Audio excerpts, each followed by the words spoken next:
সঙ্গীত জগতে নেমে এলো শোকের ছায়া। মাত্র 54 বছর বয়সে প্রয়াত হলেন ওড়িয়া ছবির জনপ্রিয় সঙ্গীত পরিচালক এবং গায়ক অভিজিৎ মজুমদার। হৃদরোগে আক্রান্ত হয়ে গত রবিবার সকাল 9টা নাগাদ মারা গেলেন তিনি। অসংখ্য হিট ওড়িয়া ছবির সঙ্গীত পরিচালক ছিলেন অভিজিৎ। গত বছর সেপ্টেম্বর মাসে তিনি কোমায় চলে যান। তখন তাকে ভুবনেশ্বর এইমসে ভর্তি করানো হয়।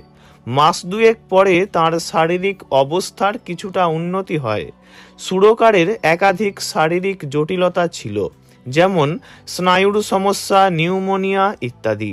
হাসপাতাল থেকে জানা যায় এই রোগগুলি ছাড়াও তার ছিল লিভারের সমস্যা, ইলেকট্রোলাইটে ভারসাম্যহীনতা, পুষ্টির ঘাটতি এবং রক্তজনিত সমস্যা। তাঁর প্রয়াণে চলচ্চিত্র জগতে নেমে এসেছে শোকের ছায়া। শোক জ্ঞাপন করেছেন বহু তারকা। সেপ্টেম্বর থেকেই আইসিইউতে ভর্তি ছিলেন অভিজিৎ। তবে নভেম্বরে তাঁর শারীরিক অবস্থার উন্নতি হলে তাকে মেডিসিন ওয়ার্ডে স্থানান্তরিত করা হয়। ডাক্তারদের মতে সেই সময়ে তিনি সচেতন ছিলেন। ট্র্যাকিওস্টোমি টিউবের মাধ্যমে সাধারণ নির্দেশে সাড়া দিয়েছিলেন।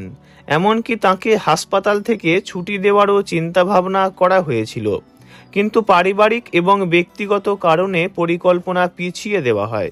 তারপর 23শে জানুয়ারি তিনি পুনরায় অসুস্থ হয়ে হাসপাতালে ভর্তি হন এবং তারপর থেকেই অবস্থার দ্রুত অবনতি ঘটে।